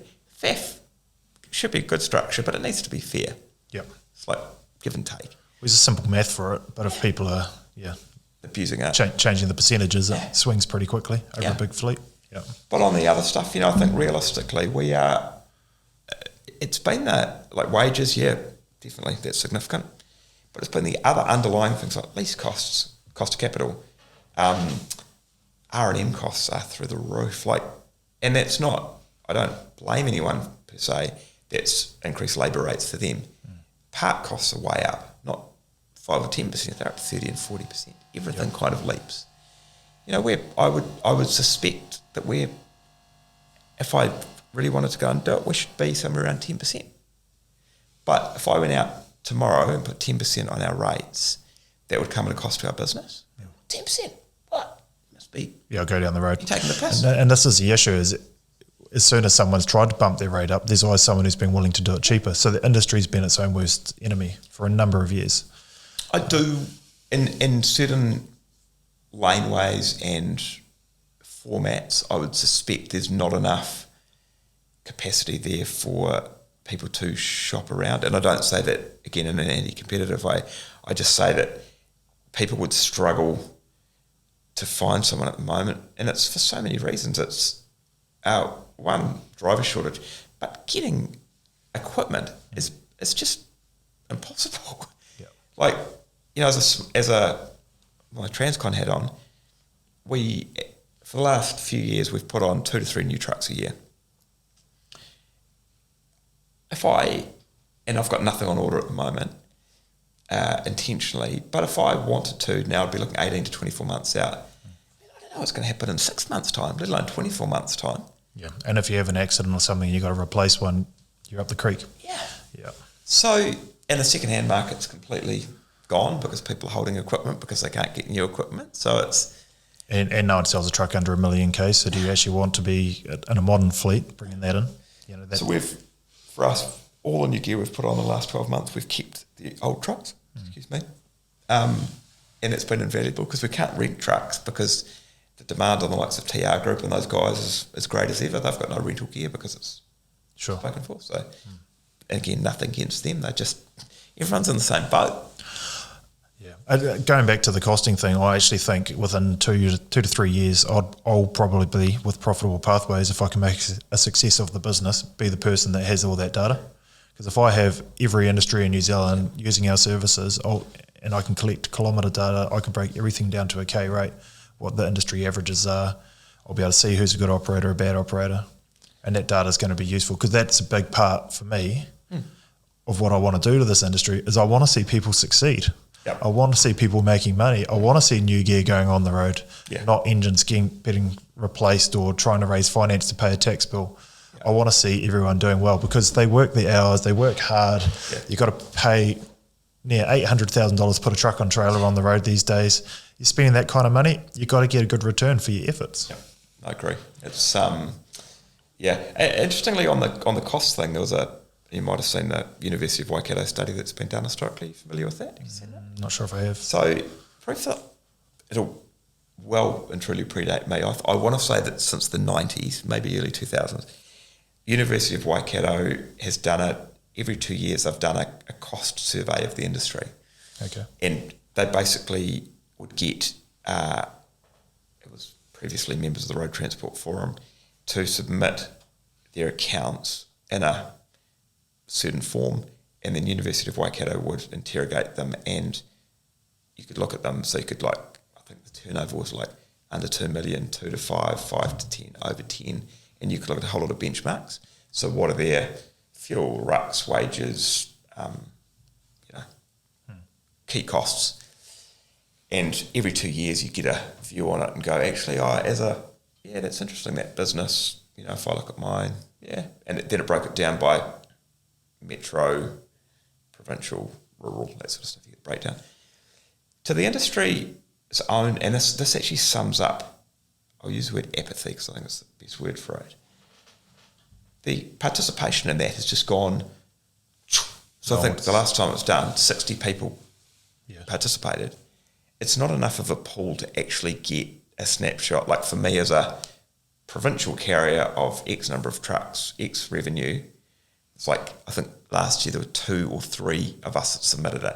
It's not a benchmark. It's just suck it and see. So we want this information and it'd be invaluable to have it. I just can't be bothered doing it to contribute. It's just, and they even incentivised it that, if you contributed, you got the survey for free. So you'd get this all the data. 100-page report that you could feed through. And in times gone by, pre-internet, it was a real source of truth. It was a way of actually people would use it as a costing mechanism and go back to it and go, right, this is what the industry is showing.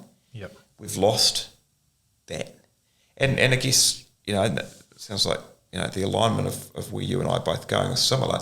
That's what I'm hoping with delivery, is to be able to, rather than reinventing the wheel, excuse the transport pun, that we're actually taking learnings from what's going well, particularly on the technology and systems front, Sure. and transposing that and going, why on earth are you still why are you not on an automated road user charge system, or why have you not got X, or why, or like a big game changer for us at Transcon that I know a lot of businesses still struggle with is we've put a lot of time into the electronic import of data into our transport management system. So we now have very, very few jobs, and there'll be days there's none, that we actually key. So we've built an intermediary system where people just send data, whether it's spreadsheet, data files, whatever it is, and it just sucks it up, it appears. We used to consume, I would suspect, in a bad week, probably 20, 25 hours a week of like people that should be dispatching trucks, just sitting in front of a screen. Punching data. And they're on the phone, and then they put the job in wrong, and they get the weight of the cube wrong, or they put the wrong customer, and then it's all like that stuff. Yeah, probably cost us 10 grand to set it up. But man, 25 hours a week across a year, across a few years. But people don't. Well, it's more than that, because you're probably fixing the errors, the reconciliations at the end of the month. All that stuff. Yeah. And that's really where I see it, as being able to do that. And longer term, where I see it is this isn't about me. This is me initially getting out and building that initial momentum. But what I'd like to think, and the vision for delivery, is around having a small-ish group of sort of domain experts from within the sector. So people that have done it hands-on, that are maybe wanting to progress from being within a fleet, that can be that expert, whether it's in fleet management and procurement, whether it's in as a CFO or a CIO or a data officer or branding or whatever it is, that there's this cluster of 5 to 10 experts that someone can draw on. My business as it stands, I can't have a chief information officer, but I can use 10% of one. Yeah. And if that gives my small, relatively efficient business the ability to compete and to be at the edge of where I want to be, then that's the value, and I that's where I see the opportunity for this. And exactly what you've just talked about, that having the data and the information to back those decisions up. So I'm not acting independently in terms of, just feels like the right decision. You can actually use the data to go, we've seen this in 10 other instances, and this was what the outcome was. And being able to just do, I guess, more of a business case to it rather than having to experiment. Throwing a dart. Yeah. And you see that with, there's always the early adopters when there's you must have seen it when you're selling trucks, when there's a change to, say, the vehicle dimensions and mass rules, and there's someone that jumps on them and it's going to, we're going to do this radical configuration. And the industry needs people to be at that cutting edge. Craft engineering. I built a Western Star with Enviro Waste, which is a 5-axle truck, 5-axle trailer. It's a tipper, put pods back in it to bring the leachate back home. It was a very interesting. And that sort of stuff, people being able to get some insight to that, I'll be honest, like that for me, the combination of vehicles has been a really hard thing to understand. Like that vehicle you're talking about, I know the truck's awesome looking thing. Looking at that and going, why has someone done that? Like, why would you do that? I don't mean in a negative question, but actually going, what's the business case that they've used to say, I can spend $500,000 or $600,000 building that truck. It's going to save this on road user charges, and it's going to mean we can backload and we can run to this weight and those sorts of things. Those are quite, for a business that's only got X assets, those are quite big decisions. And I see it with even with hauls at the moment. We're going through our process there in terms of fleet replacement is looking at how can we create some standardisation while still be specialised to what customers need, and it's a really fine balance because it means that when something fails, you can just put something else in it. Correct. But you also need something that's tailored enough that it is fit for purpose. Shouldn't be too hard in that industry though, because essentially it's all palletised goods, right? Yeah, but it's things like Lion's share. Yeah, 100%. But it's things like, do we go with like a quad semi-trailer or B trains? The B trains we can, in theory, get a bit more weight on. Yeah. But increasingly, you can't back them in and unload them from the rear, and the skill required to operate that unit and the potential damage and things is higher. That's not on anyone. It's just a more complicated unit to operate. We can get a bit more tonnage on. You've got more axles to maintain. more tyres. It's just the decisions that, like, and I'm not sitting here for or against, or there's pros and cons with everything. But when you're a smaller fleet, you're needing to make some of those decisions on a wider thing. But actually, even as you go into bigger fleets, you've got the same problems. The whole permitting thing. Where can I run that truck? Like within Transcon, we've got a quarter of our fleet run on HPMV permits, which is small by a lot of fleet scales. And we've got the thing immediately, like if a road closes, where can you go? Can we go? Do we have to park up? All those considerations that are elements that need to come into it. So, Oh, it sounds like an exciting project. mate, it is. It's Got anyone sort of close to working with? I've got 3 at the moment that are reasonably warm. Yep. And in quite different spaces, to be honest. I think often, part of this is drawn for me that if I had Transcon my time again, I would absolutely use this. Yeah, 100%. Like, hands down, I would, if I knew that I could pay someone each month or whatever it was to help me out, and it'd just be no brainer. And that's, it still sounds arrogant when I say it. It's not. It's just meant to be. I'm hoping that people see it as a relief and going, man, this is, yes, finally, there's some help here. I don't need to take this all on myself. Yeah. And as good as my advice is from my accountant, they don't actually know the nuts and bolts of. But most people don't use their accountant either. No, there's that too. Like it's actually like at the end of the month or end of the year or halfway through the following year, the accountant's chasing you saying, hey, I need X from you. You're like, that means I'm going to have to pay some tax. I'll get that to them. They don't actually go to their accountant and say, I'm looking at putting another truck on at the moment. What do you think about it? They just go, here's the invoice. I need the GST back by the 3rd month for the loan. Yeah. They go, you sure that was the right move at the moment? It's generally the accountant's conversation. Yeah. And again, that comes back to what I've done with Profitable Pathways is I believe that people will use it. Yep. I would use it. Yeah. Because if I'm working 70 hours a week driving a truck, and if I've got 5 trucks, I'm probably still driving a truck, or should that be? You're getting to that size where I should bring someone on, or I'm about to hop out. Yeah, but I'm going to hop out and I'm still going to be hopping in a truck because someone's away sick. I don't have time to be looking at the numbers. And if I'm paying the bills and the average person goes, cool, X comes in, X went out, this month a little more went out than went in. Yep. I'm not really sure why.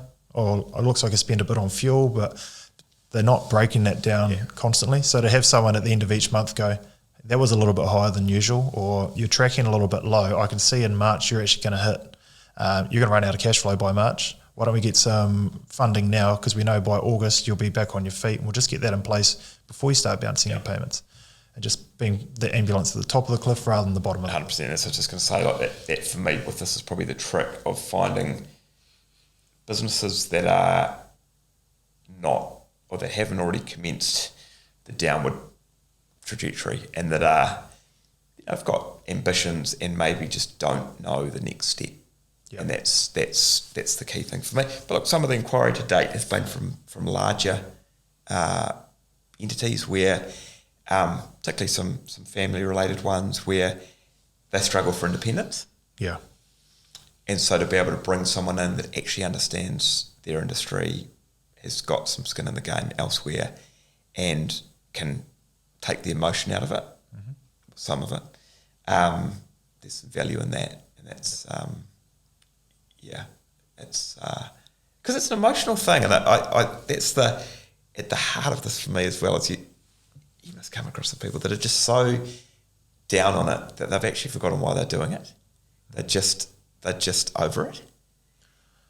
I do. I get it's that passion thing though. Yeah. It's the passion. Like I have people that I'm going, just shut the doors at times. I'm like, oh man, I just fucking love it though. Like surely we're going to pull through. And hey, look, that's most people's success. Yeah. If you've truly got that belief and you show up and you work really hard every single day forever, eventually you will win. But just having the right advice around you, not trying to do it all on your own, that's huge. Yeah, and actually just closing through that was probably one of the other real shifts for us at Transcon, which is, been through a real game-changing thing was just before COVID hit, I'd made a decision that part of our business wasn't performing, and it was a third of our revenue. And I was like, man, this doesn't like no one wants to get rid of revenue. You don't want to get rid of revenue, but the business just wasn't humming. I was like, no, the numbers don't lie. We've interrogated this. Is that sold the third off as a container transport division. We had swing lifts and skellies and stuff, and sold it off. Business has never performed better. Yeah, since simplified it, but it's that the gut just going, but I love having those trucks. I love that we do that work, and the minute it took the emotion out of it, going, boom. Yeah, it's the old turnovers for posers, profits for heroes sort of thing, isn't it? It's you could have been running that and might have turned over $800,000 or $1 million a year, whatever it may have been, but it might have actually cost you 1.1 to run it. And you go, all this revenue's coming in, but everything else has been topping it up. Yeah. Margin doesn't lie. Yeah. You got to watch those numbers and Indeed. understand it. Yeah. And that's it. When you got 5, 10, 15 trucks, you could have 2 or 3 trucks running backwards all day long. Yep. So if you're not actually breaking out your accounting correctly to understand the numbers, so that's what I want to provide. It sounds like we're closely aligned. So maybe we'll have you back in a year's time and we'll find out how it's really gone for both of us. Compare notes. I like it. Nice. All right. Yeah, good. Well, you've got a lunch to get to, so we'll probably call it there. Is there any, how people best to find you? Look, easiest thing is we've got a website, different name, which is www.provincialtransport.nz, or just Blake Noble on LinkedIn, and I'll come back to you pretty quick. Okay. But yeah, by all means, and I any and all inquiry, there's no perfect fit. I'm ready to roll my sleeves up for whatever. Cool. There's always a closing question, which you would have heard, and it's normal. Gabs normally asks it, and it's always, what would you tell your younger self? But let's change it. What would you tell yourself starting out in transport that sort of 7 years ago, that you know now? What would you tell yourself starting back then? Because a lot of people probably that will listen to this that want to go and buy their first truck or something. Yeah, I think probably be prepared for it to take twice as long and take twice as much money. It's probably the reality. And the second bit would be I'll say this in a positive vein, would be make sure you go in with enough human resource to get across what you need to get across. I was short of manpower to be able to get as deeply into the details as quickly as I needed to initially. And it took me what I should probably have been able to do in 3 to 6 months, took me 12 months. Sure. And that might be, in hindsight, it would have been like a great thing to have like a university graduate, something like that, or like someone that's just hungry, got some knowledge that you can just set loose. Yep. Depends on the size of the business, obviously, but yeah, definitely the twice as long and twice as much. And engage, this is my third thing actually, engage someone like yourself. Don't, like I went in with a bank, and in hindsight that was not the best decision because the bank was too formulaic for what I needed. I needed something that was all over the show, not in a negative way, but just was not linear, and I was finding my feet. I needed someone that could help me put together a picture and say, right, this is how we can do it, not no. Yeah, with the banks, it's always, yes, we're happy to do this, but they're not asset lenders, so they want 20, 30% equity and everything. So big deposits in up front. You'll save yourself 1 or 2% potentially, but you won't be able to get structured payments. It'll just be straight P&I versus you come to a broker, and some of the lenders we use, we can say, hey, look, you're seasonable. We'll do interest-only payments over Christmas. We'll do this sort of stuff, and that can be a game changer for cash flow in a business, is actually working around that. The final thing I'd say just on that is also, and I've been very fortunate in this regard, but I think anyone could be the same, is don't be afraid to ask for help from the industry. Like I've written about this previously, that there's industry bodies, whether it's National Road Carriers, Transport in New Zealand, New Zealand Trucking Association, might be a local body, a local operator, might be someone that you know in your region. This is not it's a competitive space, but it's not. Yeah, it's a family. It's a big family. Yeah, and ultimately that was an eye-opener for me, is how much collaboration there is. Like companies worked with other companies, like, man, that's weird. Like his fleet or their fleet is towing their trailer, or that's weird. But actually no one can do everything by themselves. Yeah. And yes, is not being afraid to be the new guy or girl. Like, be naive, be dumb. You can only be new once. Yep. And so ask questions, and just within reason, not down to the details. What sort of pricing are you charging on those jobs? But at a high level. And people are happy to talk about this. If they're helping someone new, just lean on it. Call me, honestly. Like, connect you with people in your area. Like, people are happy to help. Yeah. Brilliant. Nice. Oh, we'll call it there. Done. Thank you. Beautiful. Thanks, All right. mate. No worries. Thanks for coming down.